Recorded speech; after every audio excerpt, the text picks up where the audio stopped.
Today we're going to talk about the complete history of angels, cherubim, seraphim, watchers, and Lucifer. But before we do that, I want to make sure to ask you guys for a favor. A lot of you who watch my videos are not actually subscribed. So if you like my content and you want to see more, please do me a favor and click that subscribe button. Now let's get into it. Angels have been around for a very long time. They were created in the beginning. But what exactly is an angel? An angel is a spiritual being, a messenger, a herald, an envoy. One might call them a diplomat between God and man.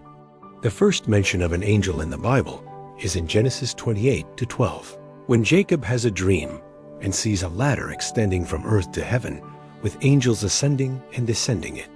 Angels are portrayed as supernatural beings who appear in human form and communicate with humans. They are typically depicted as having wings and carrying a staff or a sword. Angels are often used as messengers, delivering important messages or prophecies to humans.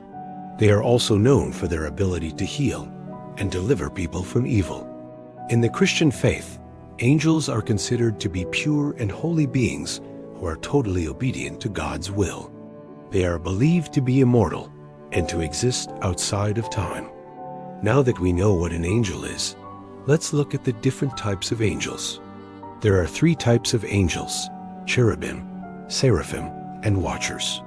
Cherubim are described in the Bible as having four faces: a human face, a lion face, a bear face, and an eagle face. Each cherub had 4 wings and 4 legs. It was a creature with a human body and a head, but also had the bodies of lions, bears, and eagles.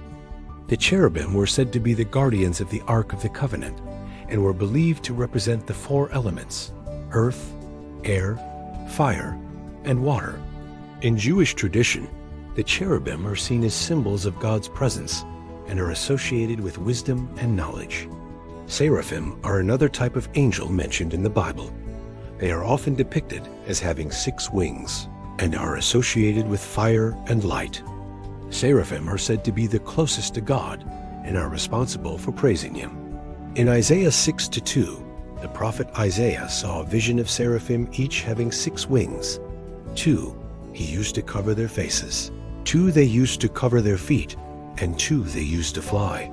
They were constantly flying back and forth throughout the whole temple as they praised God and called out to one another, saying, "Holy, holy, holy is the Lord of hosts." In Christian tradition, seraphim are seen as symbols of love and devotion and are associated with the highest order of angels. Watchers are a third type of angel mentioned in the book of Enoch, which is not included in the Bible. The watchers are said to be responsible for watching over the world and reporting back to God on the activities of humans. In the book of Enoch, it is said that some of the watchers fell from grace and had relationships with human women, producing giants. In Jewish tradition, the watchers are seen as symbols of obedience and are associated with the protection of humanity. So now that we understand what angels are and the different types of angels, let's talk about Lucifer. Lucifer is a term that means light bearer in Latin. In Christian theology, Lucifer is the name of the angel who rebelled against God and became the devil. According to Christian tradition, Lucifer was originally a cherub, one of the highest-ranking angels in heaven. However, he became arrogant and rebelled against God, leading a third of the angels in a war against the divine. Lucifer was defeated and cast out of heaven along with his followers. As a result, he became known as the devil, the fallen angel. In the book of Isaiah, chapter 14, verses 12-17, there is a passage that describes the fall of Lucifer. It says, "How art thou fallen from heaven, O Lucifer, son of the morning? How art thou cut down to the ground, which didst weaken the nations of the world? For thou hast said within thyself, I will ascend to heaven. I will set my throne above the stars of God. I will preside on the throne of the gods of the world far away in the north. I will climb to the highest heavens and be like the Most High.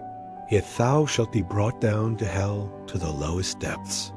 They shall beat thee with many stripes, and with many scourges for the pride of thy heart, and for the blasphemy of thy lips.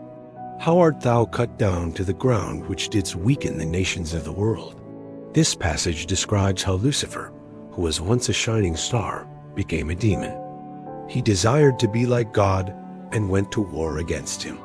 But in the end, he was defeated and sent to hell. It is believed that after his fall, Lucifer became the leader of the demons and the ruler of hell. He is often depicted as a red-horned figure with wings and is associated with evil and sin. The story of Lucifer is a cautionary tale about the dangers of pride and the importance of remaining humble in the face of adversity. It is a reminder that even those who are powerful and seemingly invincible can be brought down by their own arrogance, and that those who rebel against God will ultimately be defeated. Lucifer, Satan, the devil. What's the difference? What are they? Sometimes these terms are confused and used interchangeably, but there is a difference between them. Let's break it down. First, let's start with the word Lucifer. Lucifer is a Latin word that means light bearer. In Christian theology, Lucifer was originally a cherub, one of the highest-ranking angels in heaven. However, he fell from grace after rebelling against God and became known as the devil. Next, let's look at the word Satan. Satan is a Hebrew word that means adversary or opponent. In Christian theology, Satan is the personification of evil and the enemy of God and humanity. He is believed to be the leader of the demons and the ruler of hell. Finally, let's consider the word devil. Devil is a term that is used to refer to a fallen angel or a demon. In Christian theology, the devil is synonymous with Satan and is often depicted as a horned figure with wings and a tail. So what's the connection between Lucifer, Satan, and the devil? Well, Lucifer was originally a cherub who rebelled against God and became a fallen angel. He is synonymous with Satan, who is the personification of evil. And Satan is also synonymous with the devil, the fallen angel or demon that is depicted as the enemy of God and humanity. In essence, these three terms all refer to the same being, just from different perspectives. Lucifer is the fallen angel, Satan is the adversary, and the devil is the enemy. So in summary, angels are spiritual beings who serve as messengers between God and man. There are three types of angels: cherubim, seraphim, and watchers. And Lucifer is the fallen angel who rebelled against God and became the devil. I hope this video has helped you to better understand the subject. If you enjoyed this video, please don't forget to subscribe and leave a like. Also check out some of our other great videos that we have for you.